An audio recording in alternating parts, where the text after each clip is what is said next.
there's a particularly nasty bit of yew, really. It's full of metal.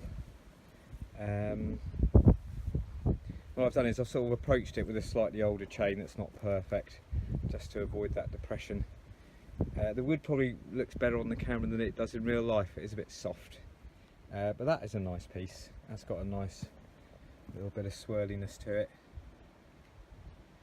I don't know where there was a really nasty bit of metal, I think, just there, and I've sort of sharpened quickly a couple of times.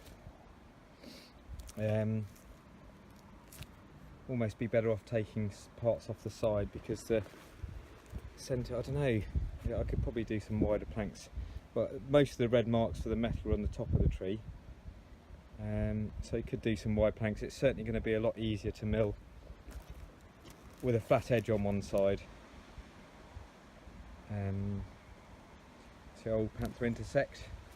Hopefully it recorded me coming backwards on that. I sort of hit a bit of metal on that bit, so came up one side and down the other. It's not really supposed to be used backwards, but I did on this occasion.